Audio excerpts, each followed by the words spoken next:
promover que la gente ejercite las virtudes. ¿Qué piensan ustedes de esto? ¿Les parece que este es el rol de la arquitectura en la sociedad hoy en día? Tiago, ¿qué decís?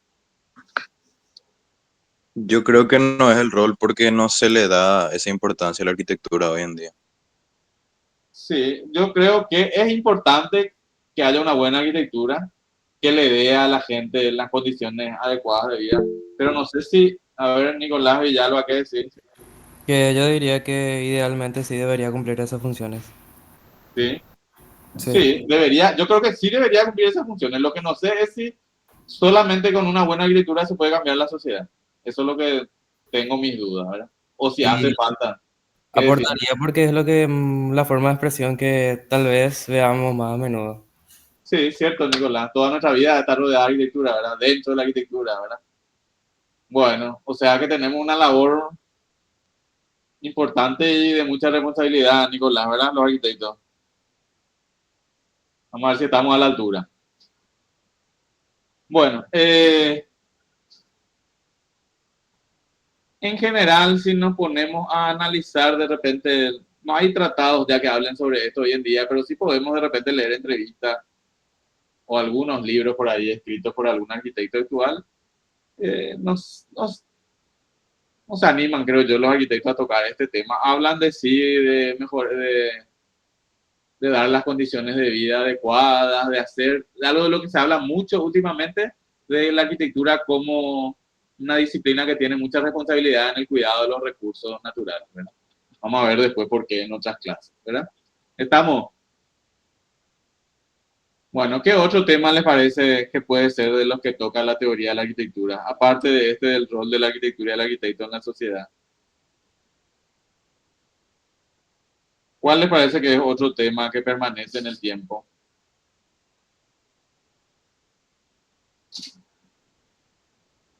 Ninguna idea.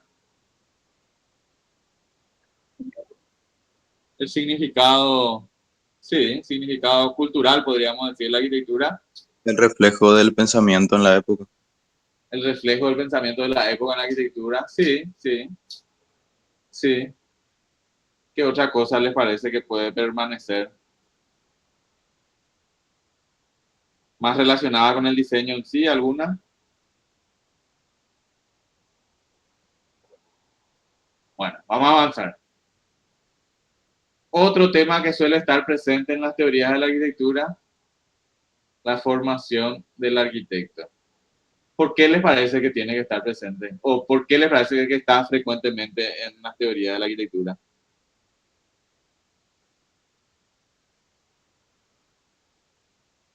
¿Qué les parece? Es el punto de partida, ¿verdad?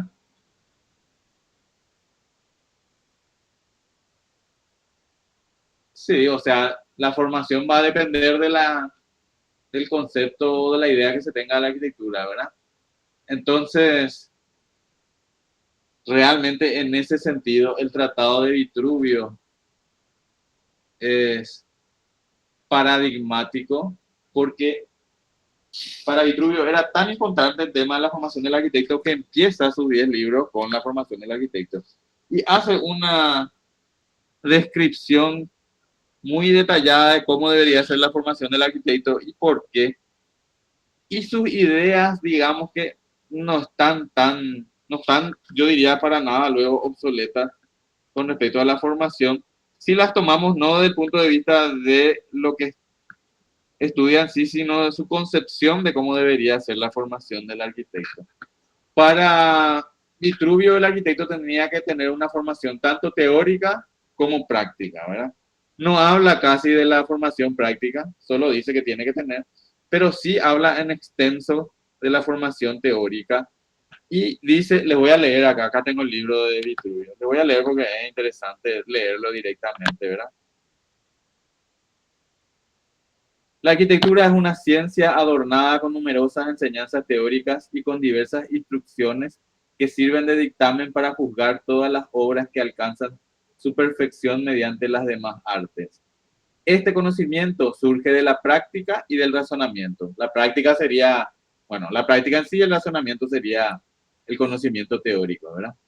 La práctica, dice, consiste en una consideración perseverante y frecuente de la obra que se lleva a término mediante las manos a partir de una materia de cualquier clase hasta el ajuste final de su diseño.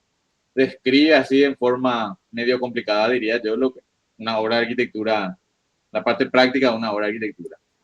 El razonamiento, dice, es una actividad intelectual que permite interpretar y descubrir las obras construidas con relación a la habilidad y a la proporción de sus medidas. Bueno, después ya habla, voy a saltar acá una parte y voy a decir, tanto el razonamiento como lo práctico tienen que estar formando parte de la formación del arquitecto. Dice, quien confiese ser arquitecto debe ser perito en ambas cuestiones, dice. Así pues, dice, es conveniente que sea ingenioso e inclinado al trabajo, pues no es posible llegar a ser un diestro arquitecto si posee talento, pero carece de conocimientos teóricos o viceversa. Conviene que sea instruido, hábil en el dibujo, competente en geometría, lector atento de los filósofos, entendido en el arte de la música, documentado en medicina, ilustrado en jurisprudencia y perito en astrología, que en realidad le está llamando astrología a lo que hoy llamamos astronomía y no a la tontería esa de la astrología. Perito en astrología y en los movimientos del cosmos. Está nombrando acá 11 materias en las que el arquitecto debe ser diestro, ¿verdad? Vamos a repasar. Dibujo, geometría 2, filosofía 3, música 4, medicina 5, ilustrado en derecho 6, astronomía y movimiento del cosmos 7, y va a agregar más después porque son 11 en total. Y después va explicando por qué debe saber cada una de estas disciplinas, ¿verdad? He aquí las causas de estas exigencias. Es conveniente que el arquitecto sea una persona culta y conozca la literatura para fortalecer su memoria con sus explicaciones. Conviene que domine el arte del dibujo con el fin de que por medio de reproducciones gráficas le sea posible formarse una imagen de la obra que quiere realizar. También la geometría ofrece múltiples ayudas a la arquitectura, pues facilita la práctica mediante el uso de la regla y del compás, con los que fácilmente se plasman los diseños de los edificios en los solares mediante los trazados de sus líneas, sus niveles, sus escuadras. Gracias a la óptica se sitúan correctamente los puntos de iluminación según la disposición concreta del cielo. ¿Se sigue dando óptica en física en el colegio? Cuando yo cursé se daba en el último año. ¿Dieron ustedes óptica? Sí. ¿Y vos, Paula, no diste? ¿Qué bachillerato hiciste vos, Paula? Ah, pues, sí. ¿Y vos en qué colegio hiciste? En el IPT. Yo me imagino que el CTN tiene una física que es física común y tiene una física que es del bachillerato diferenciado. Y probablemente en el de física común dieron óptica, ¿verdad? Porque los que hicieron ciencias básicas sí tuvieron cargado óptica. Nicolás puso su pulgar hacia abajo, quiere decir que él no dio. ¿Qué bachillerato hiciste vos, Nicolás? Yo era compañero de Paula. Ah, era compañero de por eso entonces. Bueno, no dieron óptica. Nos quedamos en óptica. Continuamos. Por medio de la aritmética se calculan los costes de los edificios, se hace ver el porqué de sus medidas y mediante el apoyo y el método de la geometría se descifran los difíciles problemas de la simetría. Después vamos a ver qué significa simetría para Vitruvio. No es lo mismo que hoy en día. Conviene, dice, que conozca a fondo la historia, ya que con frecuencia se emplean abundantes adornos y debe contestar a quien pregunte las razones de sus obras apoyándose en argumentos históricos. Por otra parte, acá hice un salto porque explicaba más. Por otra parte, la filosofía perfecciona al arquitecto otorgándole un alma generosa con el fin de no ser arrogante, sino más bien condescendiente, justo, firme y generoso, que es lo principal. En efecto, resulta imposible levantar una obra sin honradez y sin honestidad. no sé si imposible una obra, pero una buena obra sí, es imposible. Es preciso que no sea avaro, que no esté siempre pensando en recibir regalos, sino que proteja con seriedad su propia dignidad, sembrando buena fama. Precisamente esto es lo que concede la filosofía. Está hablando un poco de ética, ¿verdad? Tanto nos hace falta a nosotros. También debe conocer la música con el fin de que se familiarice con la ciencia matemática de los sonidos. ¿Hay algún músico acá entre ustedes? ¿Alguien que haya estudiado teoría musical? ¿Hay alguno? Nadie. Bueno, la teoría musical tiene mucho de matemáticas. Entonces, cuando insiste Vitruvio en que sepamos de música es porque considera que va a servir para formarnos la mente en cuestiones, en el pensamiento matemático, ¿verdad? En el pensamiento, en la lógica y el razonamiento matemático. Las relaciones entre las notas, entre una nota y otra, son todas relaciones numéricas. El que estudió teoría y solfeo sabe eso, ¿verdad? Sabe que una nota do y la siguiente do de la otra octava tiene en vibraciones el doble de las vibraciones que la que está una octava más abajo, por ejemplo, y sabe que entre el do y el do sostenido hay una relación numérica, entre el do sostenido y el re hay otra relación numérica exacta, ¿verdad? Bueno, en ese sentido habla Vitruvio de conocer la teoría musical. También es preciso que tenga conocimiento de medicina debido a los diversos climas, tanto de las atmósferas como de las localidades o zonas concretas, ya que pueden ser saludables o nocivas precisamente por la calidad de sus aguas. Sin tener en cuenta estos aspectos, no es posible construir una vivienda saludable. El arquitecto ha de tener un conocimiento suficientemente completo de las leyes para levantar paredes exteriores que separan unos edificios de otros, en lo referente a las goteras y a las cloacas o desagües, como también debe conocer la legislación necesaria para situar la iluminación. Aquí en esto nos puede iluminar un poco más la arquitecta Amanda, que es profesora de la materia que toca este tema de las leyes, ¿verdad, Amanda? ¿Estás ahí? ¿Está la profe Amanda? Parece que salió un rato. Bueno, la profe Amanda está en una cátedra que se llama, creo, a ver, Federico, corregime, ejercicio profesional, la materia en la que estudian las leyes, Sí, o sea, el marco normativo marco más normativo. Cuando yo cursé se llamaba o menos arquitectura para la legal. arquitectura. Pero Arquitectura en mi legal. época no estaba ella. No, no, por supuesto, ella entró después de que vos saliste. Falleció el profesor, por cierto, el profesor Villanueva, el hermano del otro profesor Villanueva. Creo que está Amanda sola ahora o no sé con quién. Bueno, conocer las leyes, hay todo un cúmulo de leyes que tenemos que conocer los arquitectos también, ¿verdad? Y que existe en nuestra malla curricular. En conclusión, dice Vitruvio, la ciencia de la arquitectura es tan compleja, tan esmerada e incluye tan numerosos y diferenciados conocimientos que, en mi opinión, los arquitectos no pueden ejercerla legítimamente a no ser que desde la infancia, avanzando progresiva y gradualmente en las ciencias citadas y alimentados por el conocimiento nutritivo de todas las artes, lleguen a alcanzar el supremo templo de la arquitectura. Quizá, dice a algunos mal informados o ignorantes, les parecerá sorprendente que se puedan aprender a fondo y grabar en la memoria tan numerosa ciencia. Eso es lo que van a hacer ahora ustedes en estos años de facultad. Pero cuando se den cuenta de que todas las enseñanzas prácticas guardan entre sí una unión y una comunicación de sus diversos objetivos, seguro que aceptarán que se puede lograr tan complejo conocimiento. Bueno, ¿qué les parece esta visión de cómo tiene que ser la formación del arquitecto según Vitruvio? ¿Qué les pareció?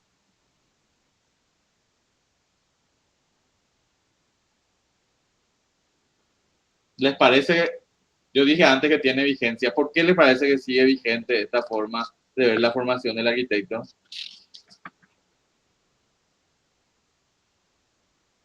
¿Alguna idea?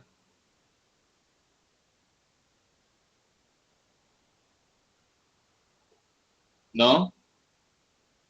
Bueno, la visión de Vitruvio es de que el arquitecto debe manejar, debe tener un conocimiento holístico, es decir, que abarque todos los aspectos que tienen que ver con la arquitectura. Y lógicamente todos los aspectos que tienen que ver con la arquitectura son muchos, porque la arquitectura es una entidad, una disciplina muy compleja, ¿verdad? Sigue siendo vigente su visión de que el conocimiento o la formación del arquitecto debe ser teórica y práctica, y de que la parte teórica tiene que ser una formación generalista que le permita al arquitecto conocer de muchas disciplinas. Algunas siguen vigentes, o sea, dibujo seguimos necesitando, geometría seguimos necesitando, aritmética seguimos necesitando, filosofía, dice Vitruvio, pero está hablando de ética, necesitamos todo en todas las profesiones, ¿verdad? Puede que ese tema de la música nos resulte un poco raro, pero si entendemos su explicación, se podría justificar. Desde luego que el contenido de algunas de las disciplinas prácticas cambió totalmente, ¿verdad? La construcción, por ejemplo, ¿verdad? Pero la visión esta de que tiene que ser una formación generalista sigue vigente. Este es uno de los capítulos, el primer capítulo de Vitruvio, que se considera que sigue vigente y que realmente llega a un nivel de excelencia en su enunciación de todo lo que debería saber un arquitecto, que no se va a volver ya a repetir en los posteriores tratados. Bueno, a partir del Renacimiento, a ver un poco, esto es un poco bastante, estos son grabados de obras de Vitruvio, ¿verdad? Este grabado que hace como se está como burlando de lo que habla Vitruvio, de que el arquitecto tiene que conocer la arquitectura del pasado. Esta es su visión, porque consideraba que el templo griego era el ideal de la arquitectura.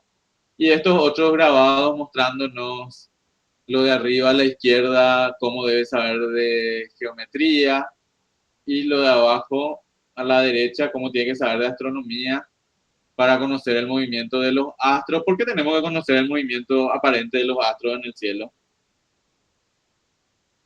¿Qué me pueden decir? ¿Por qué es importante que el arquitecto conozca, sobre todo el de un astro?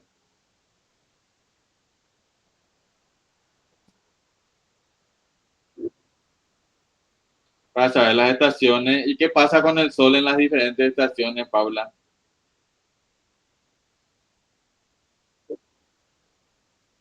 Sí, sí, intensidad por el ángulo que recibimos los rayos y diferentes recorridos en el cielo. Van a dar eso en una materia que se llama, creo que en Introducción a la Tecnología. ¿Tienen ya esa materia? Introducción a la Tecnología, Paula. Ah, ya vieron. Bueno, es fundamental que hayan aprendido bien el movimiento aparente del Sol para orientar los ambientes, ¿verdad? Por ejemplo, mi dormitorio recibe sol solamente en una época del año. Al amanecer y a la mañana temprano en verano. ¿Qué orientación tiene mi dormitorio, Paula? Tenés que saber ya según ese dato. ¿Eh? Solamente, no, tenés que saber, solamente a la mañana temprano en verano. ¿Qué orientación tiene, Tiago? ¿No? Tienen que saber ustedes. Sureste. Sureste, muy bien, Ana. Voy a anotar el nombre de Ana, que es la primera que habla. Claro, muy bien. Sureste, o sea, está mal orientado. Justamente recibe sol cuando no quiero recibir sol, que es en verano, ¿verdad? Por más que sea al amanecer, igual ya calienta, ¿verdad? Voy a anotar acá, Ana Laconich. Sí hablaste la vez pasada, ya me acuerdo tu apellido, Ana. Bueno,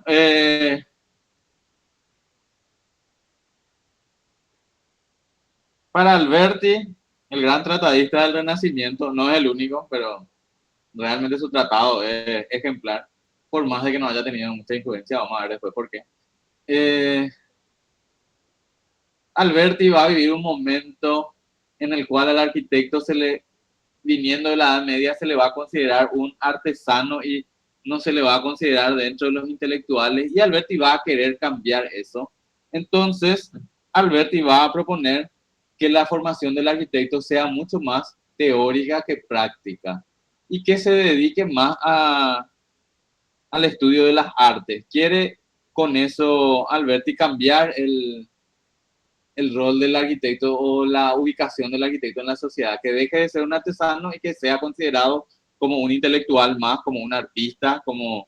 Y lo va a lograr, ¿verdad? Alberti y los posteriores teóricos van a conseguir que pase el sitio en la sociedad del arquitecto desde el sitio de un artesano a un sitio al mismo nivel que los grandes artistas o que los grandes intelectuales, ¿verdad? Esto va a tener, por otro lado, una consecuencia medio no tan buena en el sentido de que por 300 o 400 años los arquitectos no van a ocuparse de prácticamente los aspectos técnicos o prácticos. ¿Y qué es lo que va a suceder? Que la arquitectura, si bien va a evolucionar formalmente, estéticamente, con esos movimientos, o esas corrientes que ustedes ya conocen, renacimiento, manierismo, barroco, neoclásico, sin embargo, prácticamente no va a haber avances dentro de las técnicas. Vamos a tener que esperar hasta el siglo XVIII para que se empiecen a producir avances y no van a estar inventados estos avances por los arquitectos, sino por los ingenieros. La formación entonces que propone Alberti y los teóricos del Renacimiento es una formación sobre todo teórica y sobre todo basada en la utilización de los órdenes, en la tradición de la utilización de los órdenes clásicos y en la geometría. No sé si reconocen esta fachada, todavía no, ¿verdad? Esto que estamos viendo. Esta es la fachada de la iglesia de Santa María Novella en Florencia. Este diseño es de Alberti y nos está mostrando una de las características de la arquitectura del Renacimiento, que es de tomar la geometría como justificación del diseño. Bueno, esto es lo que les decía, cuando aparezcan los avances tecnológicos, no van a ser obras de arquitectos, sino que al comienzo van a ser obras de ingenieros, como por ejemplo la arquitectura en hierro que surge a partir del siglo XVIII, 1750 en adelante. No me acuerdo el nombre de este, es uno de los primeros puentes metálicos. No me acuerdo el nombre, después les voy a decir cuál es. Van a estudiar esto en historia 4, me parece. Bueno, otro de los temas que suele aparecer en los tratados de arquitectura es el ámbito de actividades del arquitecto. ¿Cuáles son las actividades a las cuales puede dedicarse un arquitecto? ¿Qué me dicen ustedes hoy en día? ¿Cuáles son las actividades a las que puede dedicarse un arquitecto? Ana, díganme las más obvias y las menos obvias. Paula, ya, Construcción de vivienda. construcción de vivienda, sí. Puede dirigir el proceso constructivo, ¿verdad, Thiago? Sí, No, aquí sí. el mismo construyen, ¿verdad? ¿Qué más? De vivienda. Diseñar edificios, espacios. Asimismo, diseñar edificios, espacios, eso es lo que ustedes habrán imaginado que hace el arquitecto, ¿verdad? Y por eso siguieron la carrera. ¿Qué más? Urbanismo. Urbanismo, muy bien, Ana. También hay una tradición que considera que el arquitecto es el responsable de realizar las planificaciones urbanas. Y en general las carreras de arquitectura en su malla curricular tienen en los últimos años tanto los estudios teóricos, ustedes van a tener urbanismo 1, urbanismo 2, como lo práctico, van a tener 2 semestres de diseño urbano. Bueno, no siempre fue esta misma visión del ámbito de actividades del arquitecto. Ahí, entre lo que nombraron, por ahí falta algunos. ¿Qué más, Ana? Hace el arquitecto. Piensen un poco en los locales comerciales.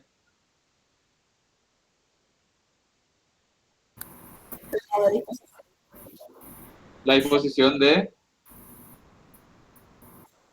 Sí, diseño de interiores también, ¿verdad? Diseño Bueno, mobiliario.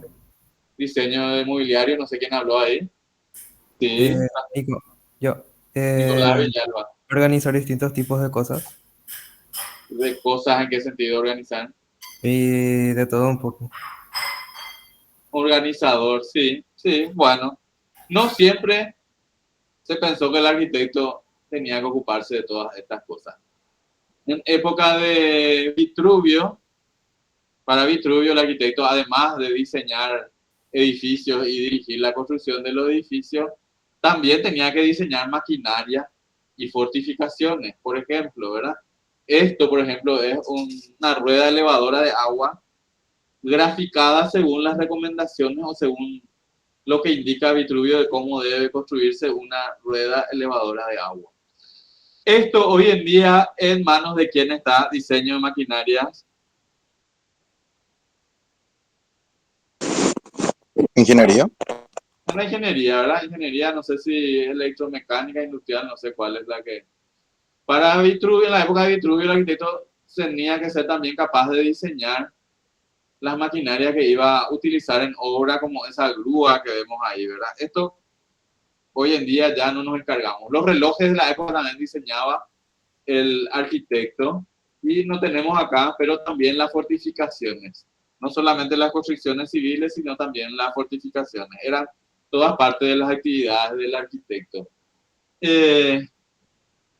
Nos queda a nosotros, como parte de la tradición de la arquitectura moderna, el incluir también el diseño y la planificación, el diseño de ciudades y planificación territorial entre el ámbito de las actividades del arquitecto. Esto que estamos viendo, por ejemplo, es una propuesta de una ciudad ideal de Frank Lloyd Wright, Broad Acre City, el acre ancho sería Broad Acre.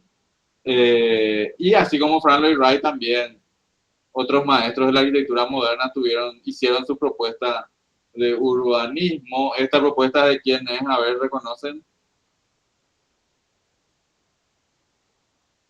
Le Corbusier. Le Corbusier, ¿para qué ciudad? ¿Reconocen ahí la ciudad? París, ¿cómo reconociste?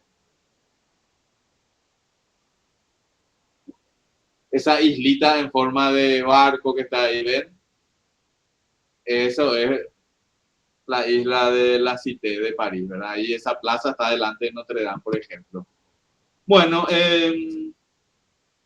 nuestro repaso histórico. A ver, Vitruvio, hablamos ya, maquinaria, relojes, construcciones civiles y militares. En el Renacimiento, el arquitecto, saben ustedes que era una especie de intelectual pero que lo que dominaba era más bien temas de arquitectura y de las artes, ¿verdad? Si hablamos de arquitectos, a la vez eran pintores, escultores, ¿verdad? Miguel Ángel, Rafael, no todos. Algunos como Palladio eran solamente arquitectos, ¿verdad? Bueno, va a ir variando esta visión de cuáles son las labores que debe cumplir un arquitecto. Y con el movimiento moderno se va a extender, por lo menos teóricamente. No quiere decir que en la práctica le hayan dejado a los arquitectos hacer estas cosas. Por un lado, desde lo más amplio, que es la planificación territorial. ¿Cómo se llama este proyecto? ¿Se acuerdan? Para París. ¿Alguien se acuerda? Que proponía demoler todo ese centro histórico de París y construir estas torres cruciformes. Plan, voy a escribir acá porque se pronuncia diferente. Plan Voisin. A ver.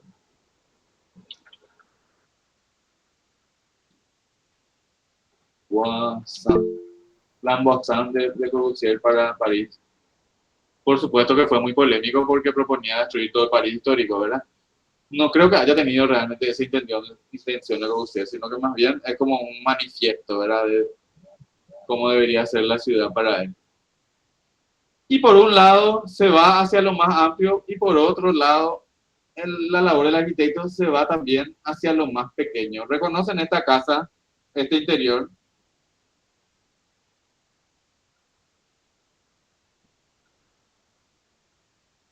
¿No? ¿Nadie? Acá me avisa la arquitecta Amanda que perdió su conexión y que va a volver enseguida. ¿Nadie reconoce esta casa, este interior? O por lo menos, Paula, por lo menos el estilo o el... Tiene pinta de Wright. Tiene pinta de Wright, Nicolás, muy bien, Wright. Este es un interior creo que de la casa Robbie, la obra maestra de las casas de la época de las casas de la pradera. Bueno, Wright o su estudio diseñaron acá no solamente la casa, sino que hasta el último detalle, esos artefactos de iluminación, ese revestimiento de madera de las paredes, esa división de la ventana de vidrio con ese diseño que creo que está inspirado en espigas de trigo. O sea que para el arquitecto moderno, el arquitecto podía dedicarse tanto a la planificación territorial como hasta el mínimo, al detalle, diseño del detalle mínimo de una vivienda o de cualquier tipo de edificio, ¿verdad? Esas alfombras también fueron diseñadas por Frank Lloyd Wright. Las sillas que se ven allá al fondo a la izquierda, diseño de Frank Lloyd Wright, la chimenea. Y digamos que esta visión moderna de las actividades del arquitecto sigue presente hoy en día en general entre los arquitectos. El tema del diseño inmobiliario se convirtió en algo como muy prestigioso para los arquitectos. ¿Conocen esta silla famosísima? Paula, Nicolás, Tiago, Ana, ¿conocen? ¿Vieron alguna vez esta silla en algún lugar? ¿No? ¿Viste, Paula?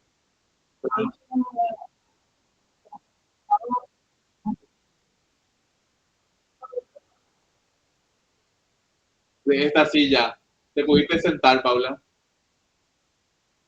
Decía no tocar, bueno, le voy a invitar entonces al grupo y vienen a casa y se sientan. Esta es una silla icónica, famosísima en la historia de la arquitectura. ¿Cuántos años te imaginas que tiene el diseño, Paula?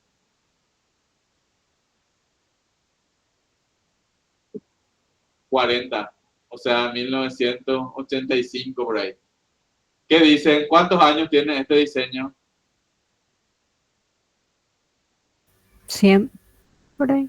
100 por ahí, exactamente, Alicia, está por cumplir 100 años. Creo que es de 1926. Esta silla se llama Vasily, en honor a Vasily Kandinsky. ¿Quién era Vasily Kandinsky? ¿Le suena a Vasily Kandinsky? El pintor. Un pintor que estuvo en la Bauhaus, ¿verdad, Nicolás? Bueno, se llama Vasily en honor a Vasily Kandinsky.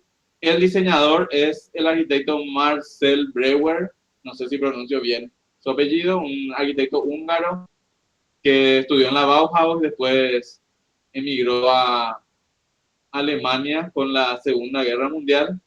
Y la idea de Marcel Breuer al diseñar esto es como un sofá en el cual le está dejando solamente las líneas principales, ¿verdad? Y todo el resto es aire, ¿verdad? Esa es la idea. Y para materializar se valió de un producto que era nuevo en ese entonces, que es el acero este tubular, que se había inventado una forma de fabricarlo industrialmente. Bueno, hablando de Marcel Breuer, saben que hay una película sobre un arquitecto que está entre las nominadas al Oscar, ¿verdad? ¿Escucharon? El brutalista. El brutalista, ¿ya viste la película, Tiago? No, no todavía, pero quiero ver. Bueno, no es de un arquitecto que haya existido, pero está inspirada en algunos de los arquitectos que vinieron de Alemania. ¿Vos ya viste, José? Yo todavía, ¿vos, Amanda? Sí, yo ¿Te vi. gustó? Es muy fuerte, ¿eh? Es muy fuerte. Fuertísima, sí. Pero parece sí. que es más sobre la moral que sobre el diseño, ¿verdad? Y realmente habla sobre el momentos, no tienen tanto que ver con el diseño. Hace como una justificación del brutalismo, pero realmente es una cuestión ideológica política, más que nada. Vamos, De parece la que vamos a darle incidencia como... Sí. de la arquitectura en, no sé, como agente social. Ah, bueno, entonces tenemos que ver todos. Y tenemos que darle como De una hecho, acá. sí, de hecho acá en la universidad inclusive, no sé, hasta en los grupos de maestría se proyectó, aparte Bueno. del cine. Ya habrán pagado los derechos y nosotros acá vamos a que... Pero yo creo que en Paraguay se va a mostrar ahora en los cines. Está en cartelera. Se estrenó sí. el jueves. Lo que no sé es cuánto va a durar. Porque aquí esta clase de película dura una semana. Pero voy a hablar ahí con las Yo creo que por autoridades. los premios que ha ganado y tuvo una participación así muy importante en la Bienal, yo creo que puede ser que esté más tiempo. Y vamos a ver nuestro país. Es larga la película, dura casi 3 horas. Más de 3 horas. Sí, 3 horas 38 minutos. sí. O sea que no sé si vamos a poder proyectar en la facultad una clase. Voy a hablar con Clarisa, a lo mejor juntamos las 2 horas de historia y de teoría para poder ver la película pirata, por supuesto, ¿verdad? Bueno, uno de los arquitectos que sirvió de modelo es Marcel Breuer, justamente, ¿verdad? Marcel Breuer era húngaro como el brutalista, ¿verdad? Y judío también como el del brutalista. Bueno, a ver, no sé qué, Paula, qué es lo que... Core.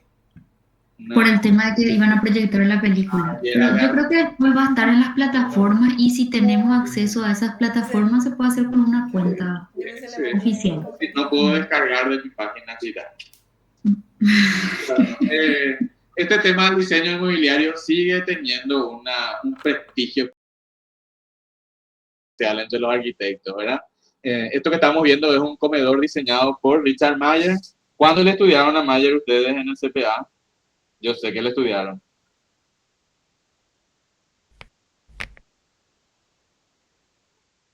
¿Cuándo le estudiaron? Voy a escribir acá porque a lo mejor mi pronunciación... Yo creo que a muy grandes rasgos la habrán estudiado. Bueno, ahí no sé lo que dice. No, dividiste más nomás tu Sí. retícula, solamente ¿Y cómo dice esto? Ver... A ver, ahí abajo, donde está presentar. Ah, ya veo. Ahí estamos, ¿verdad? ¿O no? No. Si querés dejar de presentar y volver a presentar. Sí, eso es lo que voy a hacer. Un ratito. Bueno, Richard Mayer la habrán estudiado, creo que brevemente por lo menos, en los New York Five, ¿verdad? Los 5 arquitectos de Nueva York. No se estudia más eso. Bueno, es un arquitecto ya de la segunda camada de los arquitectos del movimiento moderno que sin embargo toma los postulados de Le Corbusier, los 5 puntos de Le Corbusier y los desarrolla con una arquitectura que probablemente es la arquitectura más bella de la época, ¿verdad? Y también tiene estos diseños. Esto, por ejemplo, este juego comedor aparece en una película muy postmoderna que es 9 semanas y media. No sé, Amanda, si llegaste a verla. Sí. Sí, ¿verdad? Bueno, todos los arquitectos tenemos que verla, me parece, ¿verdad? Bueno, y como dato, ¿verdad? Cuando yo entré a trabajar en el estudio del arquitecto Ruggiero, en el estudio Ruggiero Salsa, en mi último año de carrera, y estuve ahí 16 años trabajando, y en el estudio Ruggiero Salsa se hace muchísimo diseño de mobiliario, muchísimo. Mobiliario específico así para quedar empotrado en la arquitectura y también mobiliario suelto como sillas, mesas, etcétera. O sea que no es que solamente allá en Europa se podría hacer esto o en Estados Unidos el diseño del mobiliario como actividad del arquitecto, sino que también acá. Y ustedes mismos se van a dar cuenta cuando entren a trabajar, cuando les pidan interiores de locales comerciales, van a también que tener que diseñar mobiliario y por un lado, toda nuestra formación de arquitectura nos sirve en gran medida, pero a lo mejor nos va a faltar un poquitito de, qué sé yo, de tema de ergonomía, etcétera.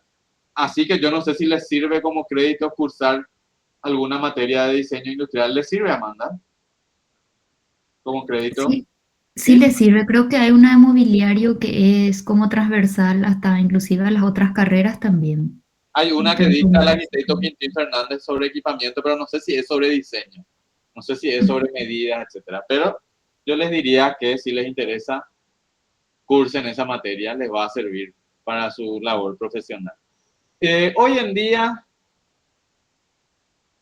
el ámbito de actividades del arquitecto, y sí, podemos movernos desde la planificación porque tenemos la formación, incluso el título desde hace 2 años dice arquitecto y urbanista en el título de nuestra universidad, en el título de Amanda y en el mío no dice, por más de que ambos estudiamos urbanismo también, pero el título decía arquitecto nomás, ¿verdad, Amanda? Ahora sí, tenemos que especializar aparte para... Sí, para que aparezca en el título, pero realmente tenemos la formación. Yo ya pensé y todo, voy a pedir renovar mi título y que me cambien el arquitecto y urbanista. Y el diseño mobiliario hacemos así como una cosa ahí, como les dije, como de prestigio. Otro de los temas que suelen tocar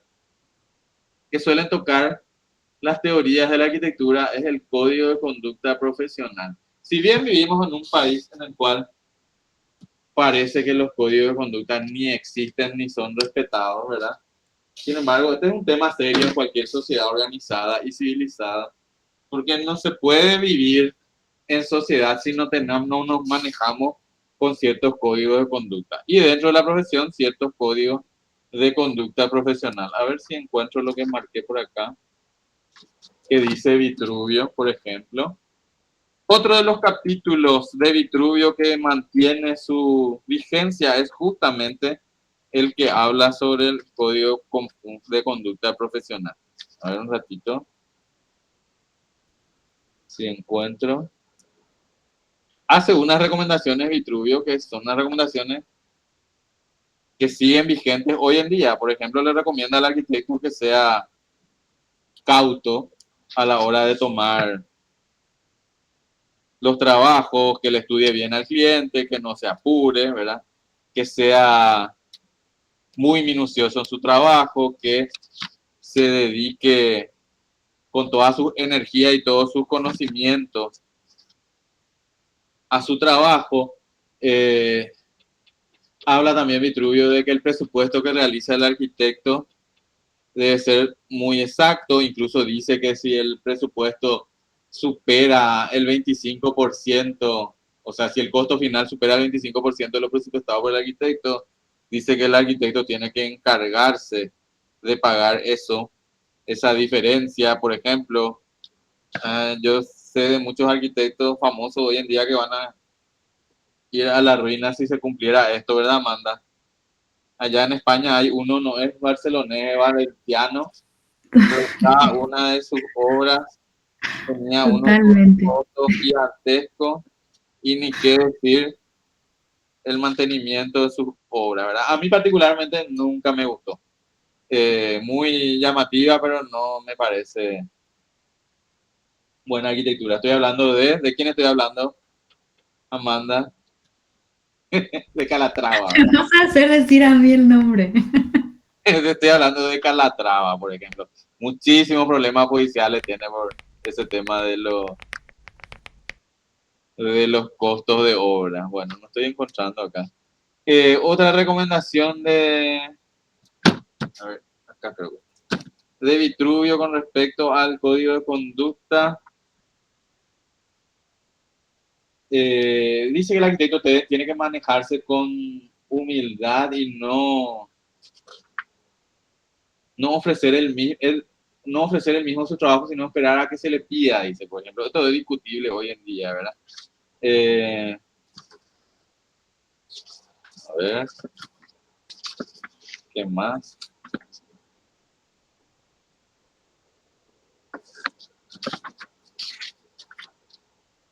Acá encontré. En vez de presionar para conseguir encargos, había que esperar una demanda correcta, dice. Hay que estudiar con atención la situación financiera del cliente. Esto es importante, ¿eh? Por más de que no es tan fácil hacer ese estudio, a veces nos quedamos los arquitectos con lo que acá se llama el mono, ¿verdad, Amanda? ¿Verdad? O sea que hay que ser precavido a la hora de tomar trabajo y tratar de estudiar bien la situación financiera del cliente. El arquitecto El es contexto. responsable único de hacer un presupuesto, ¿sí? ¿Qué dijiste? No, que el contexto también hay que tener en cuenta. Esto, ¿verdad? Los Sí. recursos. Sí. Sí. Si viene de repente con que gastes todo lo que puedas y sin límite de gastos y te dice que te va a pagar en efectivo nomás y que no pida factura, ya podés sospechar ahí de algo extraño, ¿verdad? Y ya te puede pasar lo que le pasó al arquitecto y al arquitecto y al ingeniero que le estaban construyendo la casa a un diputado acá, ¿verdad? Que le están demandando por 400 millones que les debe. ¿Leyeron eso en los diarios? ¿O no leyeron? Bueno, lean, hay que leer, aunque sea los titulares de los diarios. De repente vienen temas así relacionados directamente con la profesión como este del diputado, exdiputado porque renunció. Es de vital importancia, dice Vitruvio, comprobar si un proyecto está bien antes de comenzar su construcción, con el fin de evitar gastos extras para corregir fallos, examinar el proyecto con gran detalle y hacer una maqueta a escala para que el arquitecto y el cliente pudiesen estudiarlo con atención antes de asumir un compromiso definitivo. Bueno, estas son las consideraciones de Vitruvio, otro de sus capítulos que sigue vigente. Hoy en día, el arquitecto en realidad tiene una serie de reglamentaciones, normas legales que prácticamente hacen que ya no se estudie esto dentro de las teorías de la arquitectura y que ya formen más bien directamente parte del tema de la arquitectura legal, ¿verdad? Sobre todo en el primer mundo, ¿verdad? Amanda les podrá decir, no sé si tocan ese tema, ¿verdad? Pero yo sé que en España el arquitecto tiene muchísima responsabilidad. Creo que hasta 10 años después de terminada, entregada la obra, sigue siendo responsable por los vicios de construcción el arquitecto, ¿verdad? O sea, digamos que eso muy estrictos con sus reglamentaciones. muy estricto. Todo está reglamentado. Incluso leo en las revistas de arquitectura que prácticamente consideran los arquitectos que con esa reglamentación tan estricta la profesión de arquitecto va a desaparecer prácticamente, ¿verdad? O que va a quedar como absorbida dentro de las regulaciones. Dentro de empresas grandes, sí. Prácticamente, ¿verdad? Que va a perder esa influencia que tiene o que tenía por lo menos el arquitecto. En otras épocas, el tema de la conducta profesional del arquitecto fue un tema importante. Por ejemplo, para Ruskin, de quien vamos a hablar mucho después. ¿Escuchaban hablar de John Ruskin? John Ruskin, lo voy a escribir acá. John Ruskin fue un teórico inglés del siglo XIX. Probablemente uno de los teóricos de la arquitectura más importantes de la historia. Yo creo que le podríamos ubicar con Vitruvio, con Alberti, con Palladio, con Viollet-le-Duc, ¿verdad? Muy influyente en toda la teoría de la arquitectura moderna. Y dice Ruskin que el arquitecto, a ver, voy a decir, debe ser extremadamente escrupuloso para producir un edificio de la máxima calidad posible dentro de los límites del encargo.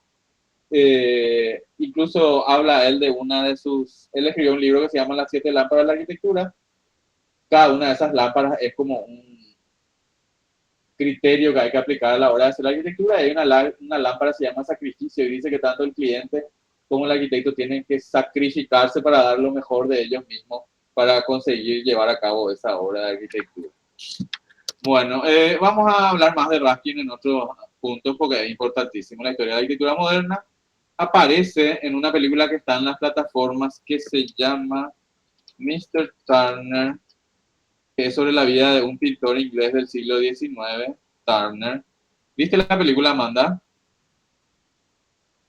Tiene ya sus años, 5 o 6 años por lo menos. Buenísima la película. Federico, ¿vos viste la película? ¿Cuál película, perdón? Mr. Turner. No. Bueno, les recomiendo a ustedes y a todos los alumnos vean esta película, es muy buena como película y además le van a ver ahí representado a Ruskin como un hijo mimado, un mamiti como decimos acá, una mente privilegiada, pero emocionalmente parece que era un poco inmaduro, ¿verdad? De ahí es medio insoportable el Ruskin en esa película, pero véanla para tener una idea ahí de la importancia que tenía en la sociedad inglesa Ruskin y por supuesto en nuestra clase vamos a ver la importancia de sus escritos teóricos sobre arquitectura. La valoración que hacemos hoy en día de la arquitectura antigua es sobre todo gracias a John Ruskin. Antes de Ruskin, la arquitectura antigua se consideraba, bueno, como algo que está ahí y que viene del pasado pero no tiene mucho valor, ¿verdad? Bueno. Código de conducta profesional, entonces, sobre todo hoy en día, reglado por normativas o leyes, ¿verdad? Quinto punto que suele aparecer en las teorías de la arquitectura y probablemente el más importante de los puntos, criterios para juzgar la excelencia arquitectónica. ¿Qué es lo que hace que una arquitectura sea o no buena?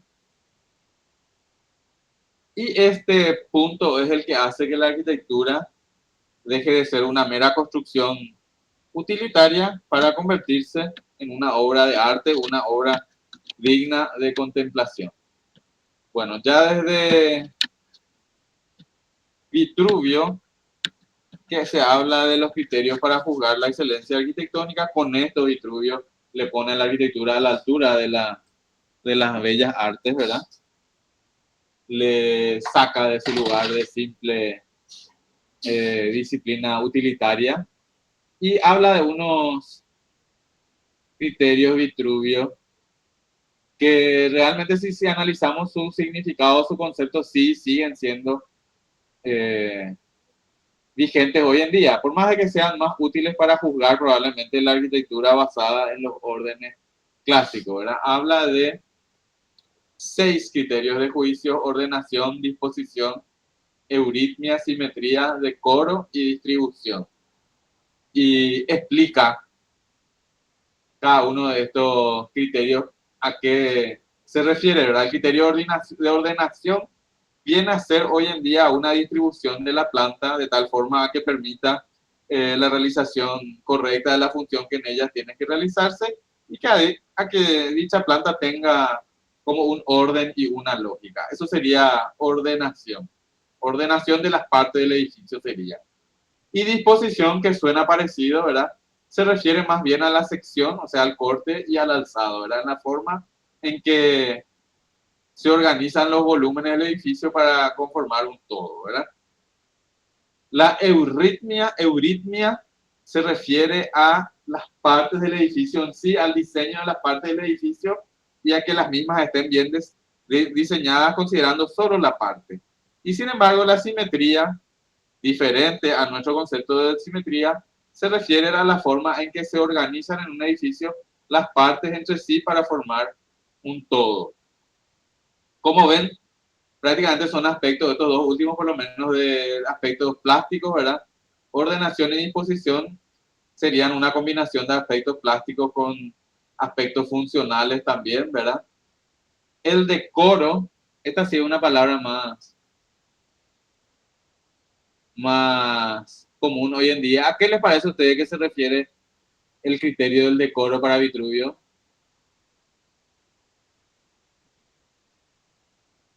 ¿Qué es el decoro? Ornamentación, puede ser.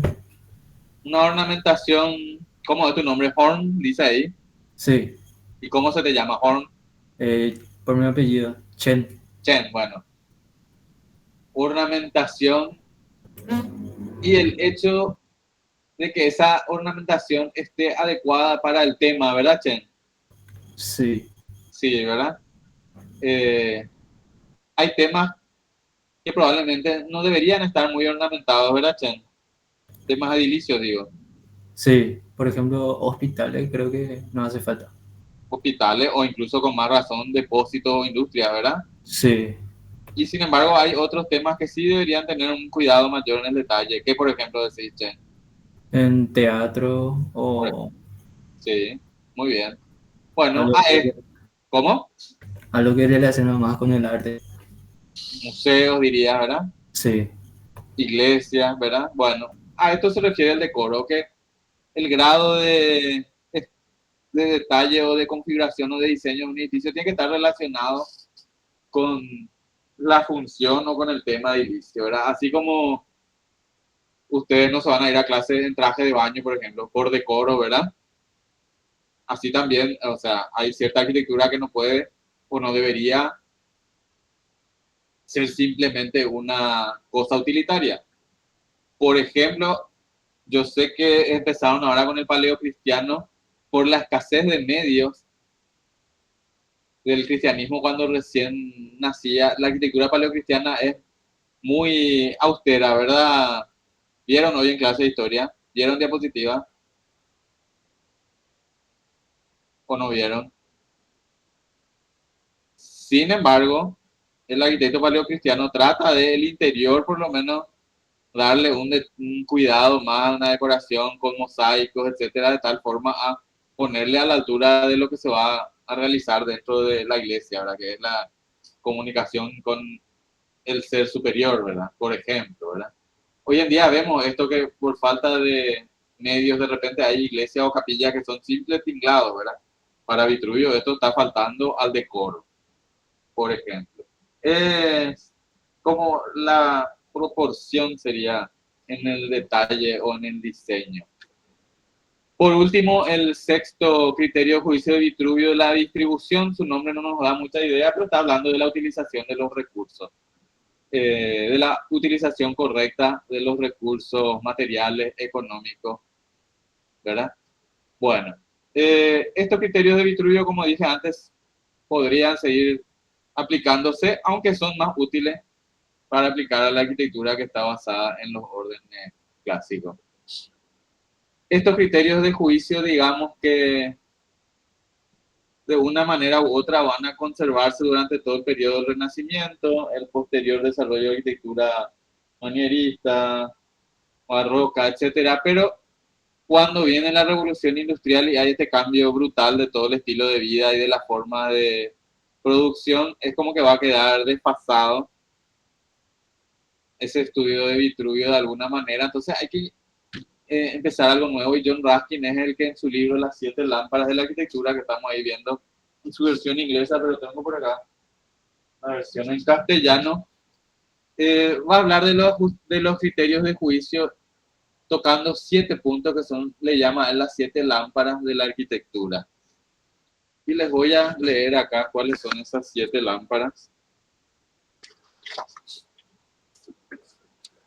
John Ruskin va a ser el primer teórico que no va a tomarle a Vitruvio como modelo y va a crear un sistema totalmente nuevo de apreciar la arquitectura.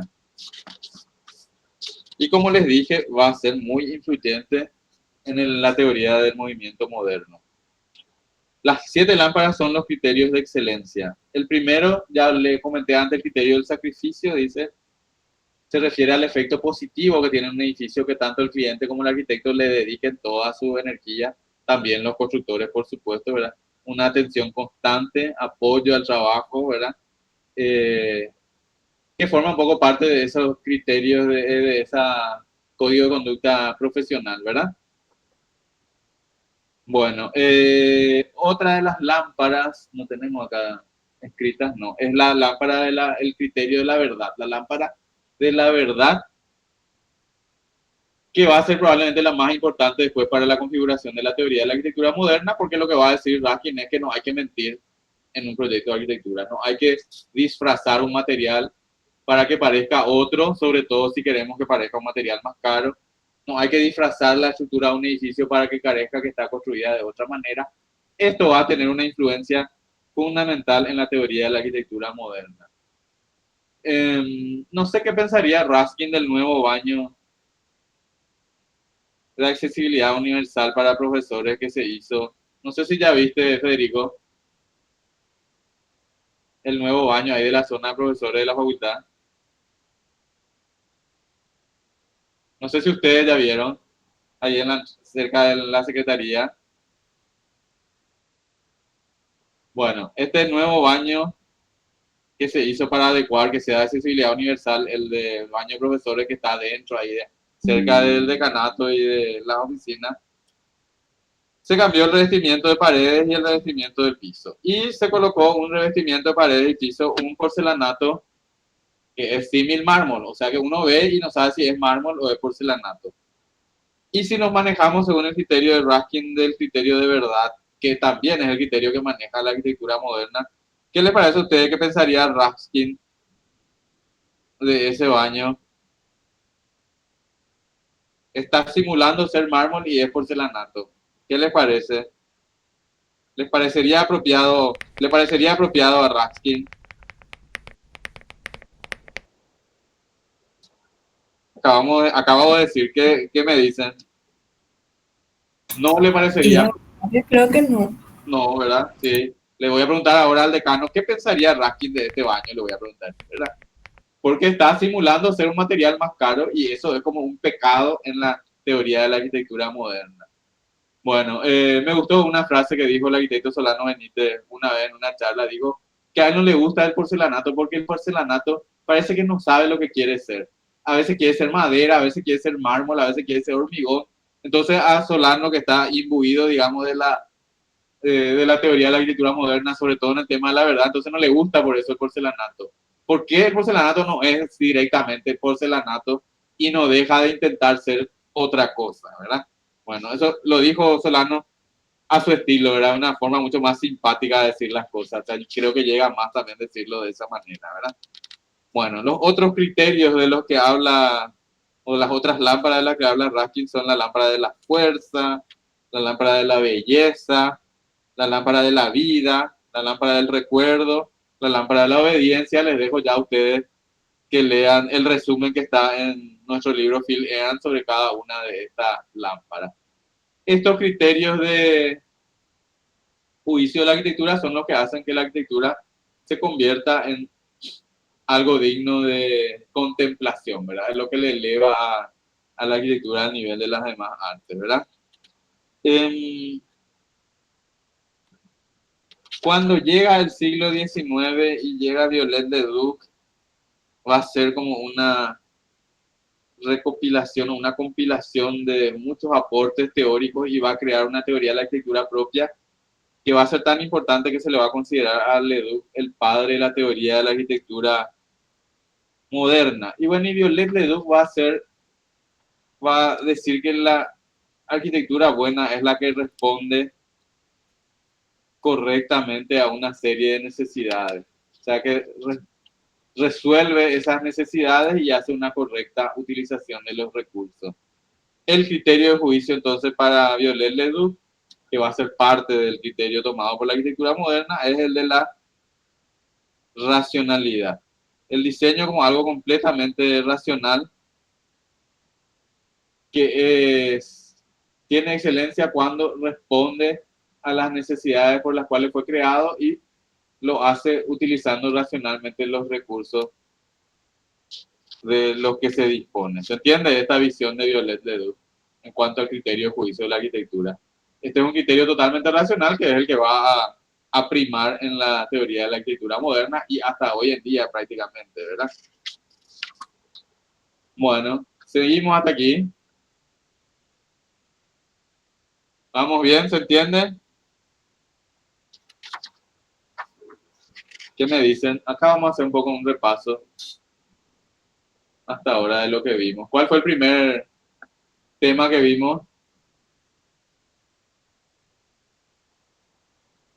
Chen, ¿te acordás?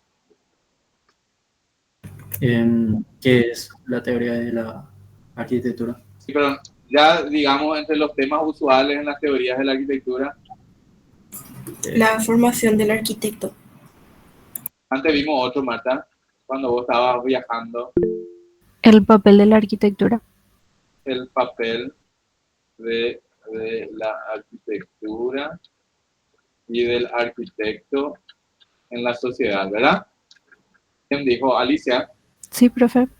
El segundo, que ya dijo ahí la compañera Marta, que era La formación del arquitecto. formación del arquitecto. El tercero que vimos,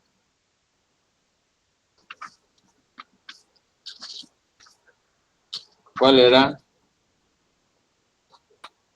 Sobre las actividades del arquitecto, Así los mismo. ámbitos. Muy bien, el ámbito de actividad del arquitecto. Estoy copiando ahí en el chat. El cuarto, ¿se acuerda alguien?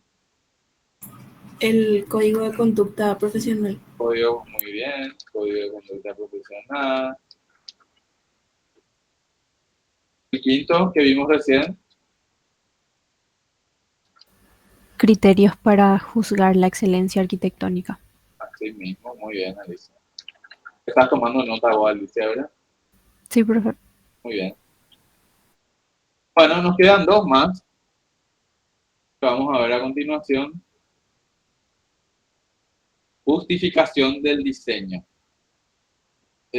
Si queremos hacer de la arquitectura realmente una disciplina digna de contemplación y justificada racionalmente. A ver, Romina,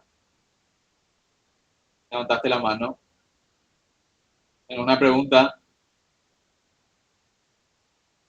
Romina Gómez. Parece, se me fue. Bueno, si queremos hacer realmente de la arquitectura una disciplina seria, tenemos que justificar el diseño y no simplemente diseñar caprichosamente. Y esto lo han reconocido siempre los arquitectos y los tratadistas, ¿verdad?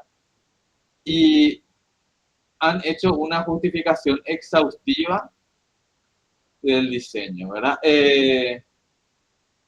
Cuando Vitruvio dice que el ideal del edificio es el templo griego clásico, lo justifica diciendo que el templo griego clásico es una transposición en piedra de una arquitectura natural hecha a partir de la madera. Y es como vemos ahí en ese gráfico, en el gráfico de abajo, una construcción, una imaginación de cómo habrá sido una construcción en madera originalmente. Los soportes verticales son los troncos, ¿verdad? Posteriormente se convertirán en columnas. Una serie de postes o troncos en forma, colocados en forma horizontal forman el techo y posteriormente se convertirán esto en el entablamento, en el arquitrabe, el friso y la cornisa. La cornisa sobresale para proteger de la lluvia que cae que no caiga directamente sobre las fachadas. Dice entonces Vitruvio, la justificación de este diseño clásico es que es un diseño que surge de la naturaleza, ¿verdad? Y entonces está con esto totalmente justificado, porque es como un diseño, el templo griego clásico es como el diseño que surge de la naturaleza. Los renacentistas ya no se van a preocupar por justificar el uso de los órdenes clásicos, porque van a considerar que como autoridad de la cultura greco-romana ya está lo suficientemente justificado ese diseño, ¿verdad? Pero sí van a justificar el tema de las proporciones, de las medidas, tomando como punto de partida la geometría. Y una filosofía en boga durante la época es el neoplatonismo, que considera que el universo, el cosmos, estaba organizado según la geometría, ¿verdad? Y habla de unas formas puras que son las que dominan, dicen ellos, la organización del universo. ¿Cuáles son esas formas perfectas y puras? Cuadrado y el círculo. Cuadrado y círculo. En general podríamos decir las figuras regulares, ¿verdad? Pero sobre todo el cuadrado y el círculo, que como que incluyen dentro de sí mismas una perfección, ¿verdad? El cuadrado tiene 4 lados iguales, 4 ángulos iguales. El círculo con ese punto central y todos los puntos que están ubicados a la misma distancia de ese punto central. Entonces, consideran ellos que el cosmos está organizado según nuestras figuras perfectas y van a organizar o van a utilizar la geometría y las formas puras, el cuadrado y el círculo, para organizar sus plantas. Van a estudiar eso ustedes en Historia 3, me parece, para organizar sus alzados, como el que vemos aquí de vuelta, que es, a ver si se acuerdan que ya les dije antes. Santa María Novella. Muy bien, Marta Santa María Novella en Florencia, obra del arquitecto y tratadista León Battista Alberti, ¿verdad? Santa María Novella, esto es una fachada que le diseña Alberti a una iglesia que en su interior es gótica italiana, ¿verdad? Y sin embargo ya diseña esta fachada basándose en la visión renacentista de utilizar las formas geométricas puras. Si analizamos, esta base más ancha está formada por 2 cuadrados y la parte más alta es un cuadrado igual a los 2 anteriores colocados encima, ¿verdad? Y el paso del cuadrado superior a los 2 cuadrados inferiores, y que va a servir para tapar el techo de las naves laterales, se hace con esta voluta que está diseñada geométricamente. Esta voluta es un diseño de Alberti que se va a repetir ya innumerables veces en todas las iglesias renacentistas, barrocas, manieristas. Incluso en alguna iglesia de Paraguay vemos esta voluta o algo parecido. Me parece que la de la Recoleta. En términos de función, hoy en día muchas casas que se hacen en los alrededores de Gran Asunción tiene como una fachada que tapa también las tejas. Sí, cierto, sí, cierto. Y si queremos así una visión así más, una copia más literal, creo que la Recoleta o Trinidad tienen de repente algo de esto también, ¿verdad? Bueno, la justificación del diseño para el renacentista entonces estaba dada. La utilización de los órdenes ya no se preocupaba por justificar y sí se preocupaba por justificar la utilización de la geometría porque esa era una forma de que la arquitectura forme parte del cosmos, participe de la belleza y el orden que hay en el cosmos. ¿Se entiende? Bueno, a partir del siglo XVIII, el siglo de la Ilustración, ¿saben lo que es la Ilustración?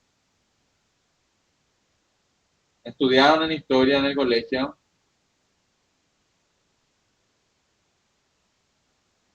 ¿No?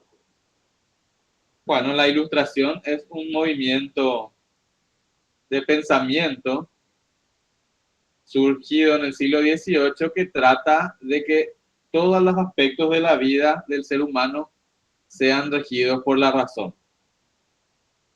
Y bueno, cuando aparece esta idea, esta corriente de la Ilustración, entonces como que se dejan de lado ciertas visiones místicas como las que vimos antes del cosmos organizado renacentista, y se trata de volver a una justificación del diseño en la racionalidad. Y primero se justifica de vuelta el templo clásico griego como lo había justificado Vitruvio, como la forma de construir primitiva utilizando troncos, ¿verdad? Las columnas son esos troncos con una especie de horcones y el entablamento y el frontón están formados por las vigas con las cuales hacemos el techo, ¿verdad? Pero esta justificación del siglo XVIII ya deja de lado una visión mística que sí habría tenido todavía Vitruvio cuando habla de que los órdenes clásicos griegos son como la forma natural de proyectar, y para los ilustrados del siglo XVIII ya es simplemente la forma de resolver racionalmente una estructura, ¿verdad? Esto reconocen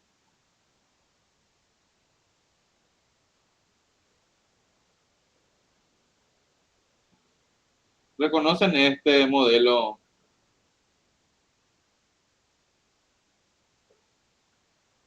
¿No? Paula, Nicolás, Marta, Alicia, Jen, ¿Podría ser Le Corbusier? Araceli, sí, Le Corbusier, sistema de entramado. ¿Cómo? Araceli, ¿vos te acordás cómo le llamó Le Corbusier a esto? Es un modelo que él hizo. Entramado estructural puede ser. Sí, eso es, sin duda, ahora un entramado estructural que nos muestra cómo construir con qué material. Hormigón armado. Con hormigón armado. Y Le Corbusier crea este módulo que él dice que puede ser repetido para viviendas en cualquier lugar y le llama el sistema dominó. ¿Por qué le parece a usted que le llama dominó? Porque las cargas se transmiten de un elemento a otro. Sí, y porque además se pueden combinar esto como las piezas del dominó. ¿Saben lo que es el dominó, verdad? O ya no se juega más. Dominó. Ese juego de mesa con esas piezas rectangulares con puntitos. Bueno, el dominó se van combinando. Yo ya no me acuerdo más las reglas del dominó. Pero se iban combinando las piezas, se iba formando así una tira, agregando piezas. Él le llamó dominó porque decía que podía combinando esta unidad básica, se podían formar barrios enteros, ¿verdad? Combinando, cambiando la ubicación, la posición, etcétera, ¿verdad? Para la arquitectura moderna, la justificación del diseño viene dada por ejemplo, por el sistema constructivo, ¿verdad? Por la racionalidad del sistema constructivo. Y digamos que el punto de partida es el entramado estructural del que ustedes dijeron, que en el caso del hormigón armado es un sistema de pilares, vigas y losas, ¿verdad? Que configura una estructura que le llamamos en esqueleto. Esta técnica constructiva del hormigón armado justifica en parte el diseño para la arquitectura moderna porque vamos a tener que trabajar obligatoriamente con esta estructura en esqueleto. Incluso hay teóricos que dicen que esto de la estructura en esqueleto de hormigón armado o también de acero es como el sistema de órdenes clásicos griegos era en la Grecia antigua, porque es el lenguaje con el que tenemos que trabajar cuando estamos proyectando. Esta diríamos que es una justificación racional del diseño. El diseño justificado por la utilización de los materiales y por la tecnología constructiva. Hoy en día estamos en esto en la arquitectura, sí, y estamos en una justificación del diseño también, justificándose con referencias culturales del sitio para el cual estamos proyectando, sociológicas, etcétera, etcétera. Pero digamos que originalmente el movimiento moderno partía de una justificación del diseño en la racionalidad constructiva. Bueno, y por último, el último tema que suele aparecer en las teorías de la arquitectura es el tema de los usos del pasado. Tanto para Vitruvio como para los tratadistas del Renacimiento, el ideal de edificio era el templo clásico griego, períptero, así como ustedes ya estudiaron en el semestre pasado. ¿Alguien reconoce este templo que está en tan buen estado? ¿Lo vieron el año pasado en Historia 1? ¿No? ¿De qué orden es? Las columnas, el templo en sí. Orden, Dórico. orden dórico. Muy bien, Che. No me acuerdo qué templo es. Creo que es uno de los que está en Sicilia, que está muy bien. No sé cómo se pronuncia, que era con H. ¿Efestión puede ser? Hefestión. Hefestión. Así, Araceli. Hefesto, o sea que es un templo de Vulcano para los romanos, ¿verdad? Templo de Hefestión. ¿Te acordás en dónde, Araceli? Para mí que está en Sicilia o En Atenas, creo. en Atenas. Ah, bueno, a Creo. ver. Templo de Hefestión. Está muy bien conservado, ¿verdad? Bueno, Vitruvio y los tratadistas del Renacimiento tomaban como modelo los templos clásicos y decían que esto era, toda la buena arquitectura tenía que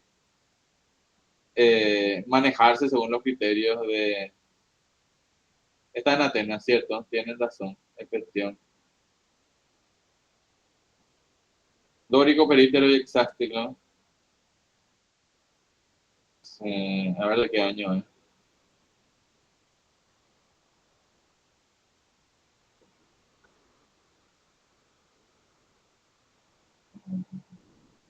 Comenzó en el 449 a.C. y acabado en el 415, o sea, siglo V, siglo de oro. Con razón que tiene esas proporciones tan serenas, ¿verdad? Bueno, la justificación del diseño, ¿este qué templo es? Está también en Atenas. La subida de la Acrópolis, ¿qué templo es? ¿El Atenea Nike? El templo de Atenea Nike, es decir, la Atenea victoriosa, ¿verdad? Que ya es cónico. No sé por qué no pueden mostrar ahí esta imagen, no sé qué pasó. ¿Qué pasó acá? Bueno, todo esto que estamos viendo, hay una ahí se ve, ¿verdad? Nos está mostrando cómo los tratadistas hablaban de los edificios del pasado para utilizarlos como modelo, ¿verdad? Esto, por ejemplo, era un relevamiento que hizo Palladio del Panteón, que estaba en perfecto estado en Roma, para tomarlo como modelo para hacer la arquitectura en su época, ¿verdad? Y además de eso, por supuesto, tenían las ruinas de los edificios. ¿Esto qué les parece que es? Un relevamiento de las ruinas. No se ve nada ahora, ¿verdad? Voy a dejar de compartir y voy a volver a compartir.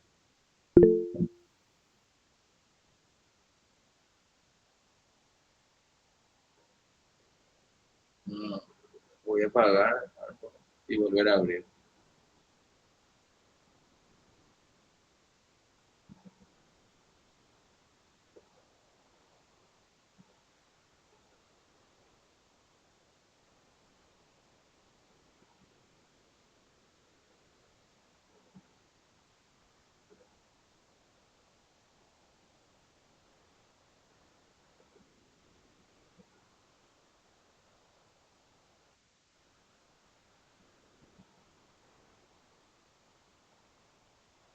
Ahí estamos, ¿verdad?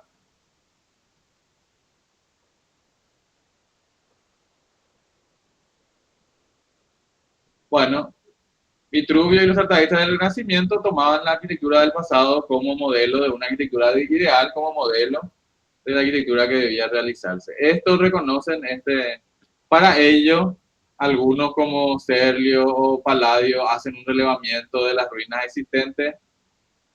¿Relevamiento de qué les parece que es esto que estamos viendo acá? ¿Qué edificio tiene así una columnatas superpuestas? Un edificio que está en pie desde la antigüedad romana. El Coliseo. El Coliseo probablemente, ya no estoy seguro, pero lo que sí que los tratadistas van a tomarlo como modelo y van a publicar incluso sus tratados con estos relevamientos para que se los tome como modelo, porque era el ideal de la arquitectura, era cómo debería ser la arquitectura utilizando los órdenes clásicos. Sin embargo, a partir del siglo XVIII, la aparición de este movimiento que le llamamos la Ilustración, se toma como modelo conceptual no ya a la arquitectura clásica griega o romana, sino a la arquitectura gótica. ¿Y por qué se toma la arquitectura gótica como modelo conceptual? Porque se dieron cuenta que la arquitectura gótica es una arquitectura totalmente racional en la cual no hay nada superfluo, ¿verdad? Todo lo que se ve en la arquitectura gótica tiene una función estructural y la estructura gótica en sí misma como que nos está mostrando cómo funciona cuando estamos viendo, ¿verdad? Todo está a la vista, todo se entiende cómo trabaja, para qué está, ¿verdad? Como vemos acá en este detalle que vemos, ¿verdad? La techumbre o la cobertura está hecha con unas bóvedas de crucería en la cual los nervios son los encargados de soportar las cargas, ¿verdad? Transmiten esto a los pilares que son muy esbeltos y que por lo tanto por sí solos no pueden soportar las cargas, no pueden soportar los empujes horizontales sobre todo, ¿verdad? Entonces para atajar a estos pilares tan esbeltos hay unos contrafuertes que están afuera de la nave lateral y que por medio de unos arcos, ¿cómo se llaman estos arcos que están en el aire acá? Arbotantes. Por medio de los arbotantes, que por lo que veo en inglés se llama flying buttresses, se transmiten los empujes horizontales al buttress, que es al contrafuerte, ¿verdad? Y bueno, y vemos ahí la nave lateral, como tiene también sus arcos ojivales, como también está mostrando en todo momento cómo está trabajando esto estructuralmente. Entonces, a partir del siglo XVIII, y sobre todo a partir del siglo XIX, el ideal antiguo a repetir conceptualmente es la claridad estructural de la arquitectura gótica, por más de que algunos, como los neoclásicos, como el propio Loger, francés, van a decir que hay que usar los órdenes clásicos, pero con la claridad estructural del gótico, ¿verdad? Con esto le va a desacreditar a toda la arquitectura renacentista, que no tiene ninguna claridad estructural, ¿verdad? La arquitectura renacentista era una construcción que se tapaba toda con un revestimiento de mármol y ahí se le aplicaba todo el tema de los órdenes, ¿verdad? Con respecto a los usos del pasado, Ruskin, teórico tan importante, va a ser, como ya dije antes, el que va a iniciar este proceso de buscar inspiración en el pasado y valorar la arquitectura del pasado. Específicamente para Ruskin, su periodo favorito va a ser el gótico, sobre todo el gótico del norte de Italia. Uno de sus edificios favoritos va a ser este. ¿Qué edificio es este? ¿Reconocen?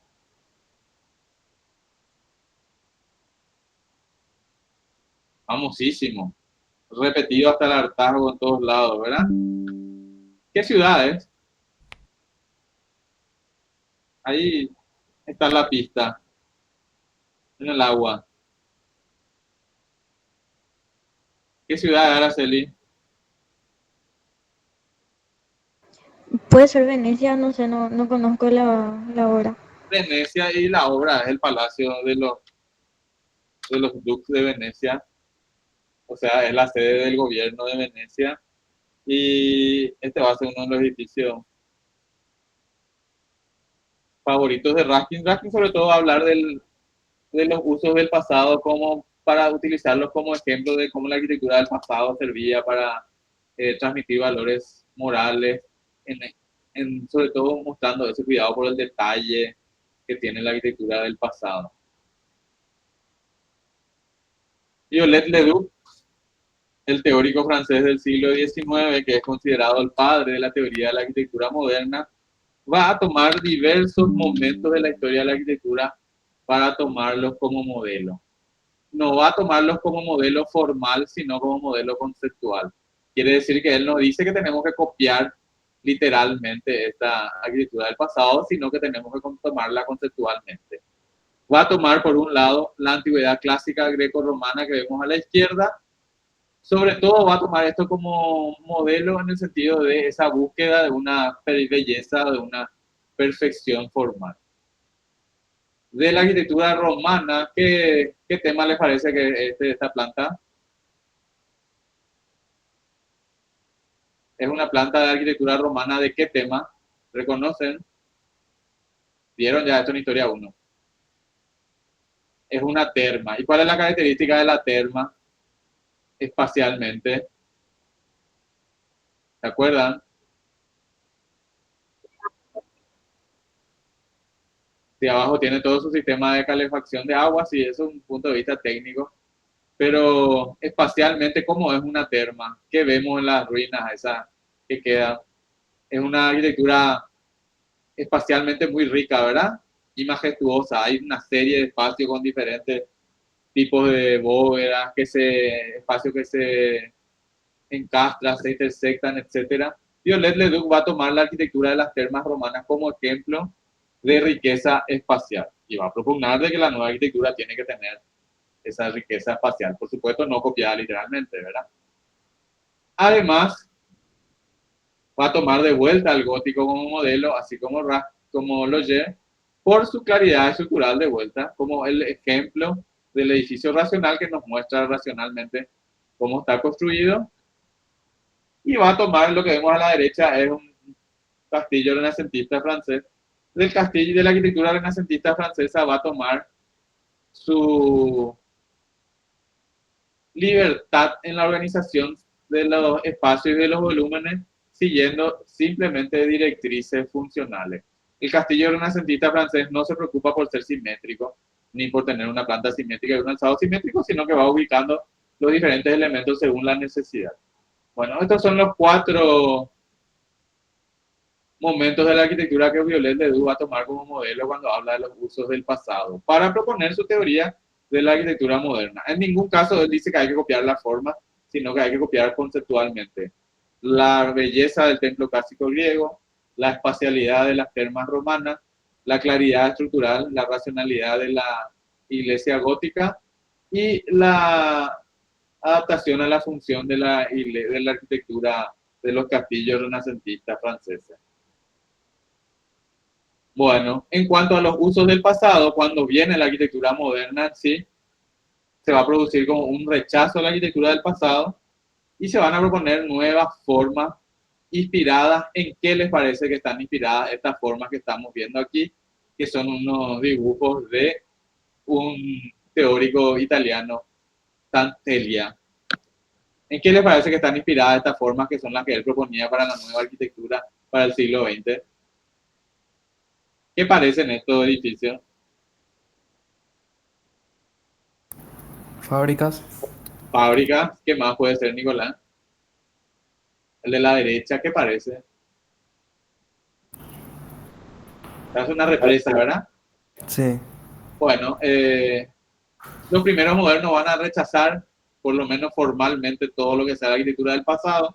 Va a ser una reacción también al exceso de historicismo que hubo en el siglo XIX y van a proponer una arquitectura nueva que se inspire formalmente en fábricas, en industrias, es decir, en las nuevas manifestaciones de la nueva vida industrial, ¿verdad? Posterior a la revolución industrial. La arquitectura moderna va a rechazar totalmente la arquitectura del pasado. Sin embargo, hay un capítulo del libro Hacia una arquitectura de Le Corbusier que sí va a hablar del pasado, por más de que nadie se acuerde de este capítulo.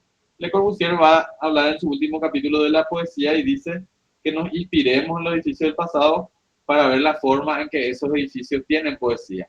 Y creo que la mayoría de los arquitectos que le siguieron a Le Corbusier, pero sin el talento de Le Corbusier, se olvidaron de leer este capítulo, y por eso la arquitectura moderna se hizo una mala fama de no tener poesía, ¿verdad? De no tener ningún encanto. Para Le Corbusier, entonces, hay que mirar la arquitectura del pasado para ver la forma en que esa arquitectura está llena de poesía. Fran Lloyd Wright va a mirar al pasado, pero no a la tradición occidental, sino a una arquitectura que él va a conocer porque visitó Japón, que es la arquitectura tradicional japonesa, que es una arquitectura muy racional y muy funcionalista y con mucha pasión por el detalle, pero el detalle nunca es gratuito. Siempre cada cosa tiene su función y su sentido, ¿verdad? Y ese diseño interior de Fran Lloyd Wright va a estar basado sobre todo en estos criterios de la arquitectura tradicional japonesa. O sea que no es totalmente cierto que la arquitectura moderna rechaza totalmente el pasado. Tenemos que acordarnos entonces que Le Corbusier decía que tomemos la arquitectura histórica como una muestra de cómo la arquitectura tiene que estar imbuida, llena de poesía. Fran Lloyd Wright que toma la arquitectura tradicional japonesa. Y luego ya los postmodernos. ¿Escuchaban hablar de Robert Venturi? ¿O todavía? Bueno, vamos a hablar de Robert Venturi en nuestra asignatura. Robert Venturi va a hacer la primera crítica al movimiento moderno en el año 1966, creo. Y en su propuesta de cómo corregir los defectos del movimiento moderno, va a hablar él de algunos ejemplos históricos de vuelta, de cierta arquitectura manierista, sobre todo así medio irregular, como esta que estamos viendo ahí, que no es tan simétrica, pretende ser simétrica, pero no es simétrica, tiene ahí como algunas fallas a su simetría. Bueno, tocamos entonces ya los 7 temas que suelen aparecer en las teorías de la arquitectura. A partir de ahora vamos a hacer, a partir de la siguiente clase y la otra, vamos a hacer un repaso histórico de las teorías de la arquitectura. Va a ser un bombardeo de nombres, probablemente, pero es necesario. O sea, tenemos que hablar de esto. Les pido yo que lean ya la introducción y los 3 primeros capítulos que son cortos del libro de Phil Egan. Entonces la clase va a ser más interesante porque vamos a poder no ser así una posición simplemente de conocimiento, sino ser más bien un debate, ¿verdad? Que es como debería ser esta clase. ¿Alguna pregunta acá, hasta acá?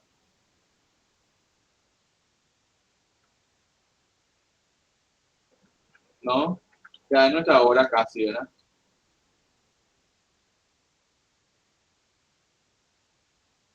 A ver si tiene esto Ahí está entonces el resumen de los fundamentos o temas importantes para cualquier teoría de la arquitectura. 1, el rol o papel de la arquitectura y los arquitectos en la sociedad.